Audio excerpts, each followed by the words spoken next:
How would you define authentic leadership? Authenticity, it's all about being real, being genuine, being yourself. Leaders, I assume in this room, you're all leaders. Still, if you have difficulties defining authentic leadership, I'm not surprised. I'm not surprised at all. Because even thought leaders do not agree on one definition of authentic leadership. My objective today is that after my talk, you will have a better understanding of what exactly is authentic leadership.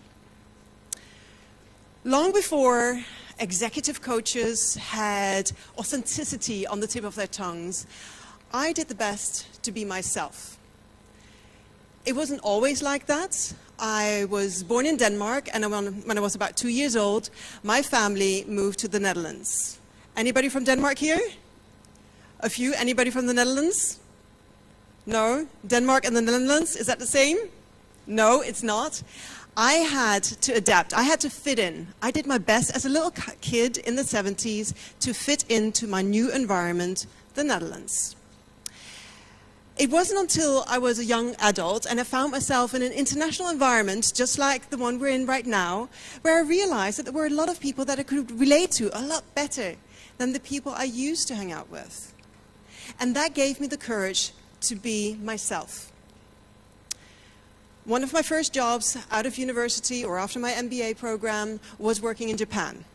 Now, Japan and the Netherlands, quite different. So being in a foreign country is different, whether you're Danish in the Netherlands or Danish in Japan. In Japan, there was I, blonde hair, blue eyes, tall for Japanese perspectives, not for Danish perspective necessarily. I was taller than my bosses in Japan. Then also, I was a woman, and on top of that, I had kids. I did not fit in Japan. And that was actually a relief, because it meant that I could truly be myself, whoever that was, whoever I could explore to find out, who am I? Not having the burden of culture was a big advantage. Fast forward, I arrived in Singapore for the second time, my 11th country, 6 years ago. And I found myself in a job where I didn't feel like myself anymore. It didn't feel like me. And the consequences were, after a while, that I felt completely energyless. I was not motivated. I was not engaged. In fact, I felt in the morning when I woke up, I would look at the ceiling thinking, oh my God, it's a work day. I gotta go to work. I dragged myself to the office and the hours seemed very long. In the evening, I would come home and it felt like someone would pull out the plug as if I was a piece of electrical equipment and I would be off, no energy at all. It wasn't very sustainable and I took the consequences and resigned before it got to a burnout. When I resigned, I thought, I gotta look deeper into this. What happened to the sparkly, bubbly me? Why was I not engaged? Why was I not motivated? So that's when I started to look more deeply into the topic. It was quite ironic because my thesis 20 years before was about motivation or engagement, as we would say today. And there I found myself not being motivated, not being engaged. What I will share with you today are some of the findings that I have found out of looking deeper into the topic of motivation, engagement, and authenticity. One of the figures that quite surprised me when I left the corporate world was that 87% of the global working population is not engaged at work. On the one hand, it was good because I was not alone. I was not engaged in my last job. But then again, I was a leader. What happened to all the people that I worked for, that I worked with, that worked for me? I was not being much of an inspiration to anybody around me. I was making this figure worse. I was partly responsible for this figure. Looking at authenticity, another number that's not very good news either is that Edelman Trust Barometer, they do those tests every single year. They say that trust in CEOs is a meager 44% today. That's less than half of the population trusting our leaders. Less than half. Now, there is light ahead of the tunnel, because a year before, it was 37%. But let's not be blinded by the light ahead of the tunnel, because it's still less than half of the population who trust leaders. To me, authenticity is a way forward. Because trust, what is trust? Trust is the currency of our relationships. Trust is, brand is trust. A brand is a piece of paper or something on the screen. That's nothing but trust. Companies are built on trust. Without trust, there's no business. So trust is essential. And we trust things that are consistent. That's why we buy the brands. Authenticity is very often misunderstood. The common understanding of authenticity, in my opinion, is only skin deep. We need to dig a lot deeper. I'll share with you a few of the thought leaders on authenticity. The first one is Bill George. You may have read some of his books. Authentic Leadership was the first one. Discovering Your True North, another one of his bestsellers. He says that authentic leadership is about a purpose for the greater good. A purpose for the greater good. Now, not a purpose for the greater me, as some leaders seem to see these days.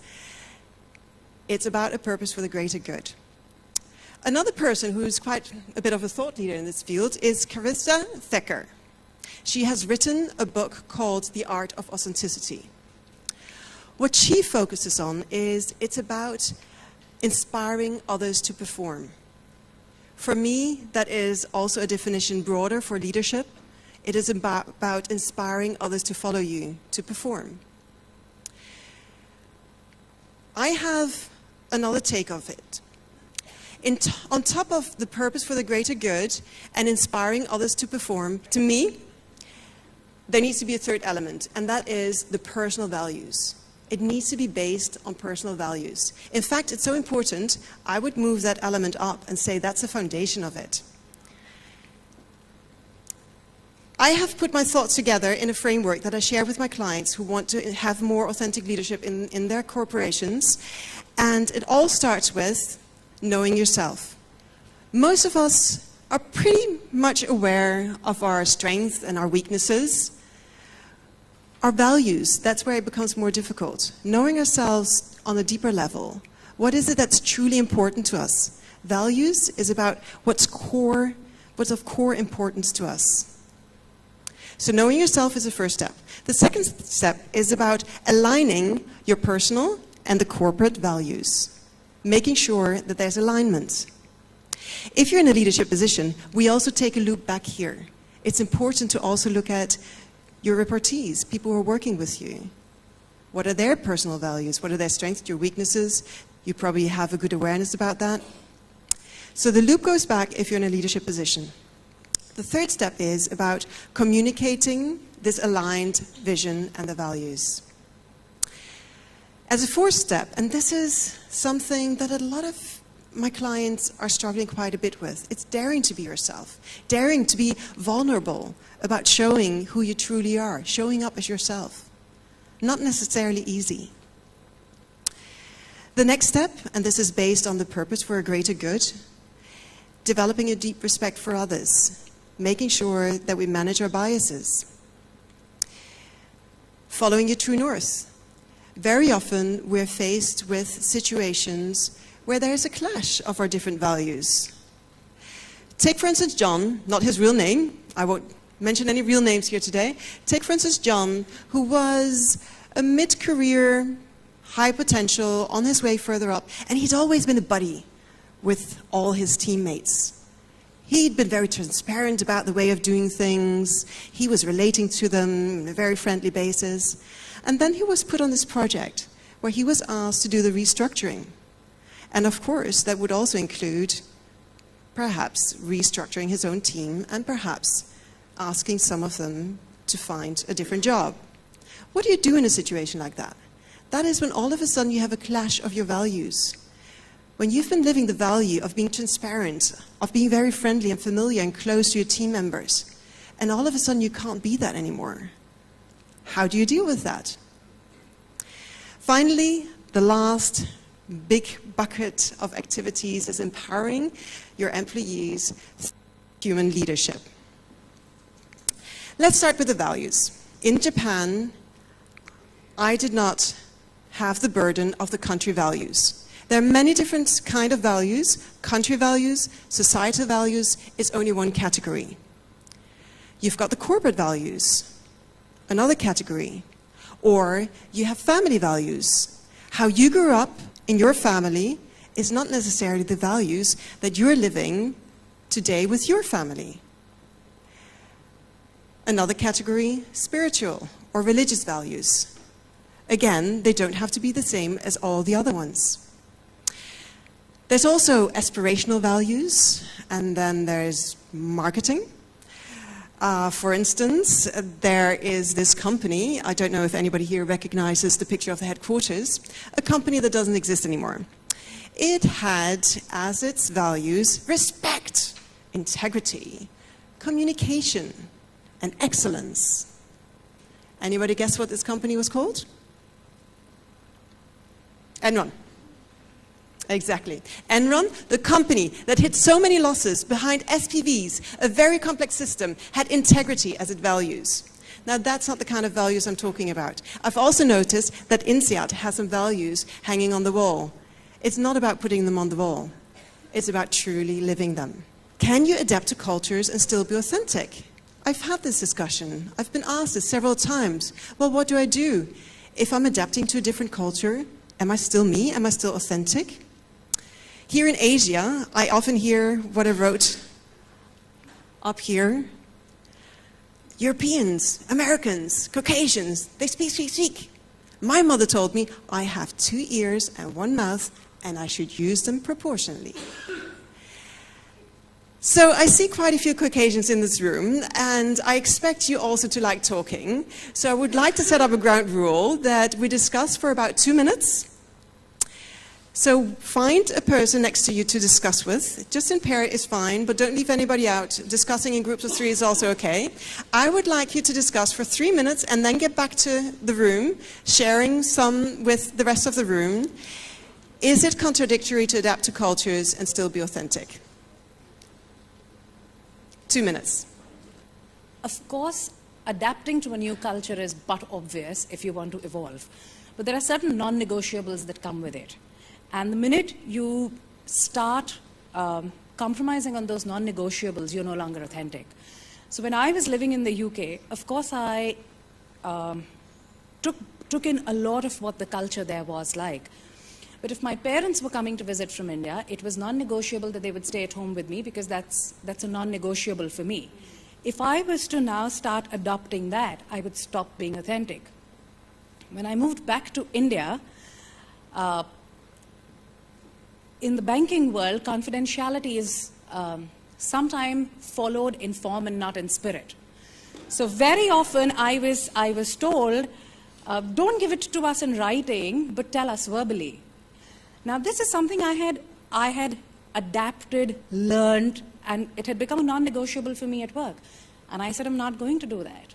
And I think, but I adopted to the other work practices. For example, in India, you don't make your own tea and coffee and get it from the pantry. There's somebody else who gets it for you, and that's. No, I actually the first time I went to the pantry to do that, the guy who actually used to serve tea and coffee felt very offended. I did not understand that, and later on, HR explained it to me, saying that you're actually taking his job away from him. So he is feeling marginalized because he's saying, this is my role, why are you doing my role? So I just sort of gave in to that. I did not insist on that. That's not a non-negotiable for me. So I think as long as those non-negotiables stay, you will adapt. And that's how we all grow as people, right? Thank you very much. Non-negotiables. I like that. I have another question for you. And this time, it's about behaving according to your feelings. I see this as a bit of a nuance in terms of showing your emotions versus telling someone how you feel. The way is nobody needs to be at the other end of your anger. That's a gift that they never asked for. However, I think it's okay to say what you've just said pisses me off. So there's a bit of a difference, and we were just talking about in other cultures, you have to hide your emotions. And I believe that authenticity actually transcends national behavior. And for me, it's a question of, I think, the more you share, the more you're actually relatable. That's how I look at it. So it's whether you show your emotions or whether you share them by simply explaining how you're feeling. Thank you. Thank you very much. I have one more for you. Who in here has done the MBTI personality test, Myers-Briggs type indicator? Ah, nobody escaped it. I didn't expect any of you to escape that one. Right. So my next question is behaving according to your traits, so your personality traits? It turns out that, and most of the research until recently said that if you're an introvert, you should actually try and be an extrovert because it makes you happier, and extroverts are happier. But there's been a recent sort of 40,000 person study that says that while introverts that try to be extrovert have a temporary uplift in feeling, they actually do feel better while they're doing it. When they reflect on it after a day or two, they find out that actually A, they were tireder, it was exhausting, and B, actually they don't have a significant uplift in good mood. So yeah, in case you were wondering, it's the latest from the British Psychological Journal is that.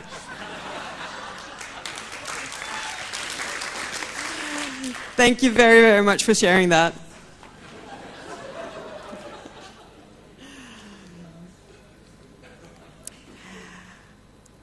I would like to give you my interpretation of those three different questions. First of all, we talked about intercultural differences.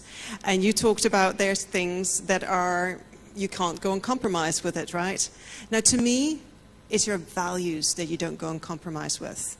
To me, it's not so much about, well, I'm in Japan, I hand out my business card with two hands. That is, of course, we're trying to fit in, and we're trying to adapt out of respect for the local culture. Now, for me, for instance, respect is part of my value system. It's very, very important for me to show respect to others, and also if I feel disrespected, I'm out of here. Respect is very important to me.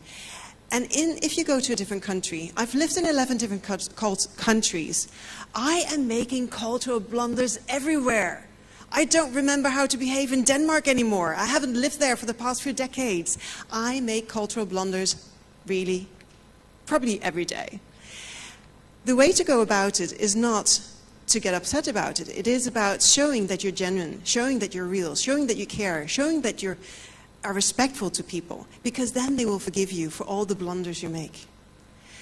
So, adapting to cultures is absolutely okay, as long as you stay true to the much deeper core values that are true to you.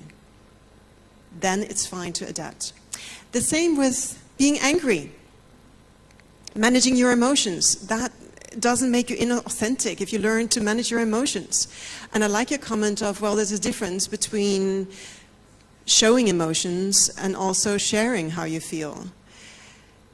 I had a client, a discussion with Jack, again, not his real name, and Jack told me, Mette, you're all about this authenticity all the time. I was angry, I showed my anger. Isn't that all right? Isn't that authentic? And I told him, well, Jack, have you had a boss shout at you? And that's when he went on, oh yeah, I hated it. I lost all the respect for him immediately. It was horrible. So I said to him, what do you think your employees feel like when you show anger? And that was when he realized that, yes, this is not okay. We had a discussion about his values.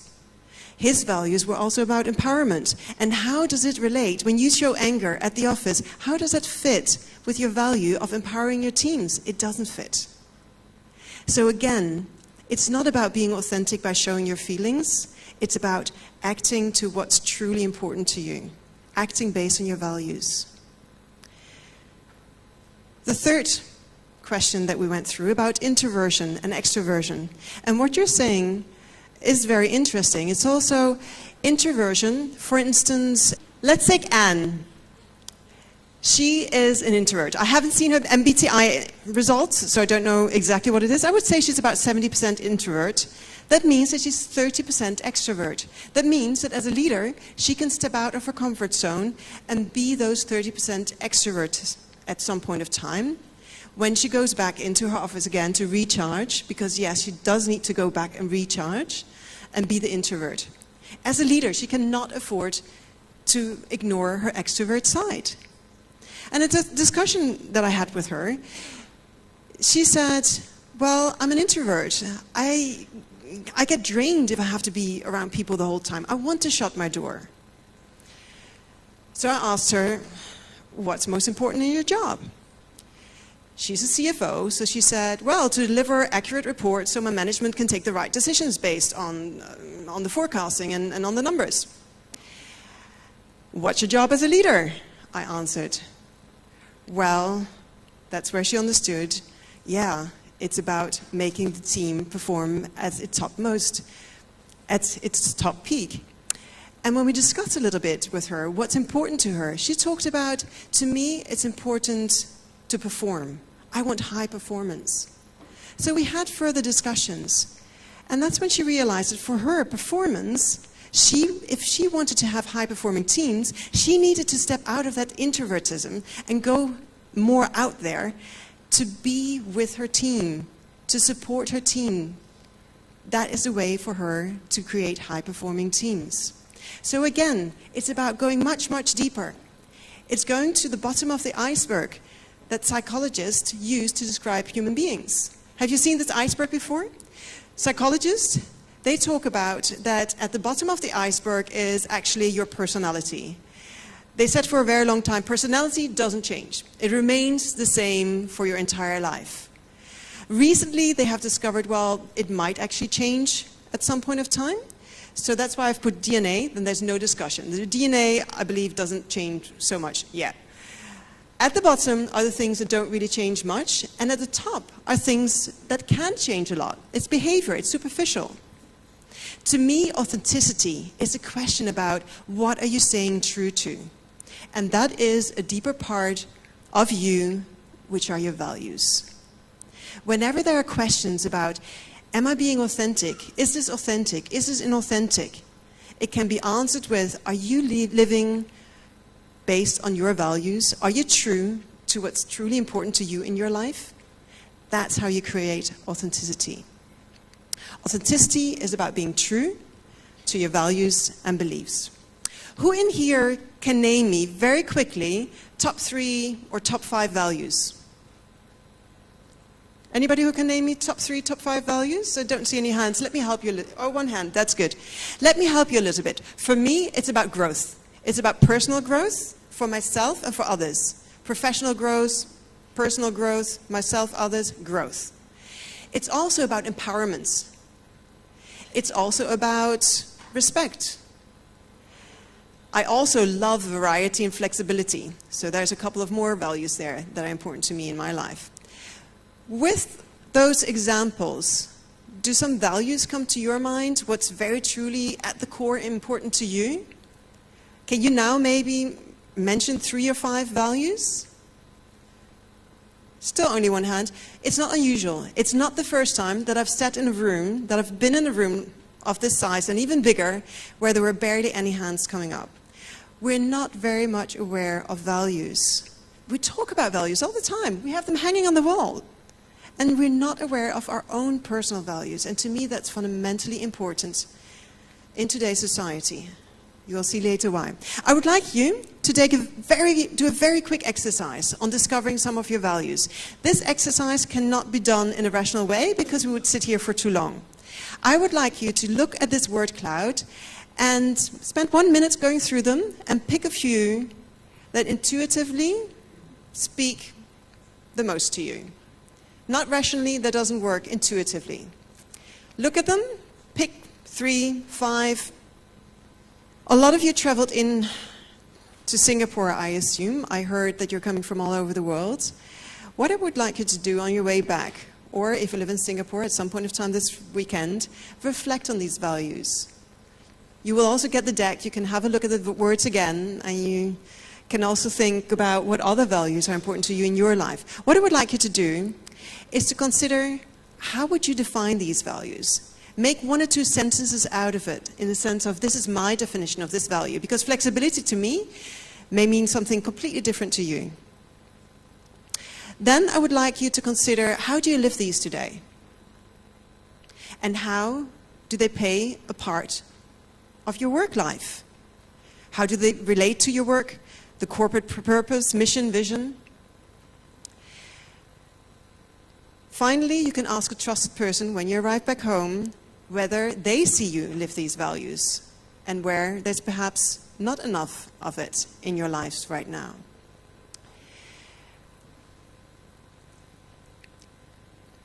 Authenticity is more than skin deep. It's based on your core values. It really goes deep into the iceberg that's you. I would like to go to the second part of authenticity, which is about purpose. As Bill George defined, there must be a purpose for the greater good, not the greater me, the greater good. Although I do believe that if you follow a purpose for the greater good, it will also result in a greater me. Supporting others, doing something that's good in the world, definitely also grows you. To explain this, I'd like to dig out good old Maslow, who was relevant last century. Last century, Maslow spoke about how we have some basic needs and some higher level needs, and that if we don't have the lower level needs, we're not focused on the higher level needs. When my parents, they were born before the Second World War, my mother, she still has nightmares about how the Allied planes were carrying bombs flying over the roof of her house. She has nightmares about this. She was scared for her own personal safety. We don't have to worry about this today. We have never lived in a safer time than right now. And Singapore, for those of you who are in Singapore, I can't imagine a much safer place than Singapore. We have lots of safety. And who in here has to worry about whether they can afford lunch or not? Anybody worry about that? Anybody worries about, can I afford rent, to have a roof over my head for my family? No. The lower level needs, they're simply not there today. So we automatically focus a lot more on the higher level needs. And the higher level needs, it says up here, self-actualization. Wow! Actualization of yourself. And what's the deepest part of yourself? It's your values. So it's when you're living your values, that's when you can get to the top of the hierarchy. Introducing some slightly more up-to-date people in the area of motivation, Daniel Pink. He talks about autonomy, mastery of skills, learning new things, and purpose. If you put these into Maslow, it goes to the top of the hierarchy of needs. He also talks about purpose, how important it is to have purpose in your life. Today, millennials, it's mentioned a lot, they're looking for a calling. They don't have jobs, they have a calling. In my experience, it's not just the millennials. I work with a lot of people who are probably very much the age of everybody here in the room. I work with people who have a decade or 2 or even 3 of experience. And they are also telling me, like for instance, let's call him Philippe, a French guy who is a managing director for ASEAN, based in Singapore. He told me recently, you know, Mette, I'm in line for a promotion. It will be head of APAC. It will be more of everything. Yes, it will be more money, but it will also be more responsibility, more traveling, more time away from a family, more politics, and I don't really know whether that's what I want. A lot of people feel the same as Philippe. They feel that there needs to be more purpose in life. That waking up to increase shareholder value, to make other people rich, is not the most fascinating thing we can fill our lives with. A lot of people are coming to realize that we need more in our lives. We know what happens when we live purpose. I have an 18-year-old son. It's amazing to see what's happening with him right now. He was not very passionate about going to school, not at all. School? Difficult to drag him there. He started working a year ago abroad, came back to Singapore, and whilst he was waiting for his job to go through, he was sitting on the sofa, watching TV, going to his room, playing computer games. And I thought, oh boy, can't you go out and do some exercise, do some stuff with friends, socialize a little bit? And he was not interested. The day that he found out that he could do the job that he was burning to do, his passion was ignited. It's amazing. This morning, he was up at 5:30, going out to exercise before he went to work. He went to bed early last night to take care of his sleep. He was eating healthily, so he would have more energy. All this because he's doing his passion right now. We all know it. When we follow our passion, all of a sudden we're on fire. When we follow our passion, we get energy. Just like my son right now, he's full of energy. He's transformed from sitting on the sofa, watching TV and doing the computer games, to doing all these other things, learning about what he needs for his job. He's full of energy. The way it works is that you have your values, you know your values. Based on that, you define your purpose, and your purpose ignites your passion, which will ignite and unleash lots of energy. Energy for you to do extraordinary things. The last definition we had from Carissa Thacker included inspiring others. Now, I have spent a couple of decades in corporate life, and the number of times that I have not been so inspired by my bosses, the number of times that I have had bosses who thought they would inspire others by having one town hall meeting, and now we explain the strategy and we roll out the new vision, and they thought everything was okay, and they were quite astonished when 2 years later, people were not very much aware of the strategy that was rolled out in the town hall meeting, or that was rolled out by corporate communications. Corporate communications is rolling out the vision and the values, and this strategy doesn't work. We're all guilty of it. I'm quite enthusiastic. I'm easy to enthuse about things. And I strive to be my authentic me, living based on my values, and communicating this on a regular basis. I was quite surprised recently to find out that I'm also guilty of not communicating enough to inspire others. I found out recently that an initiative that I'm working with, that some of the leaders are not communicating what we are planning to do in a very effective way. They're apparently going into a different direction. I feel that I'm communicating it so frequently.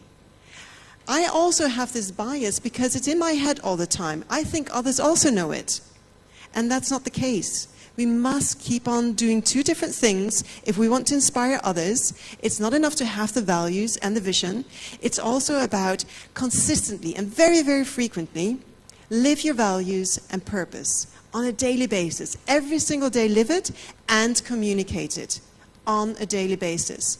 That's how you inspire others. When you communicate your inspiring values, of course, you need to have the basis right first. You need to have the basic done, which is making sure that you know what drives your teams. Uncover your team's most important drivers and values. When you've done that, it's okay to be enthusiastic. It's okay to share it in a human way with your teams. Now, how you do it is, of course, very different from person to person. I had a client very recently, and after a day of workshop, she said, that was actually not bad. I actually enjoyed it.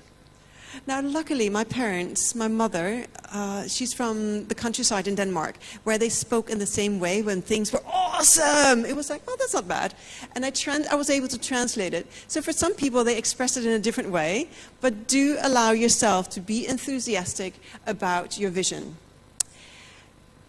Make it relevant every single day. Show the big picture. Keep on communicating. What is it that is your vision? What are your values? Live it and communicate it every single day. Show the big pictures, and especially with stories. Show the big pictures by telling stories. Why do we tell stories? Stories are more memorable than facts. In fact, they're 22 times more memorable. And that's a fact. Inspired employees. Why do we want inspired employees? Because of this fact. One inspired employees can produce as much as 2.25 merely satisfied employees. And we're not even talking about the 87% that we had in the beginning who are not engaged. We're just talking about the merely satisfied ones.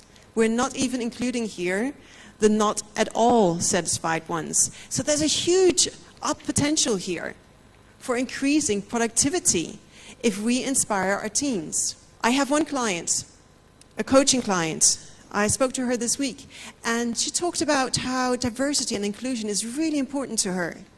And she felt frustrated because the company that she's working with is not taking it seriously. After some discussion, she realized that she can truly make a difference in her job by living it, by focusing on it, by changing the company from within. That's how she can change it and make a difference, by living it herself. And that gave her a huge boost of energy. I also know it because the directory that Amrita mentioned at the beginning in my introduction, I launched this directory a year ago. We're on a mission to bring diversity to stages around the world because there's too many conferences where you see man on the agenda, panels, only men, perhaps a token woman somewhere. We want to change that because diversity increases group intelligence. KG, who's here with me today, who's my business partner and also my partner in crime with this Women's Speaker Directory, we are communicating what we want to achieve, our mission. We are living our values all the time. To me, it fit perfectly with growth, personal growth, professional growth, empowerment, fairness. Because we live this and because we communicate it, we are attracting other people who are inspired by this to work with us. In fact, we have, within a year, there are 20 over people who are working with us as volunteers in their spare time, not paid, to make this mission happen. That is how powerful it is to live your values, have a purpose, and inspire others. Thank you very much.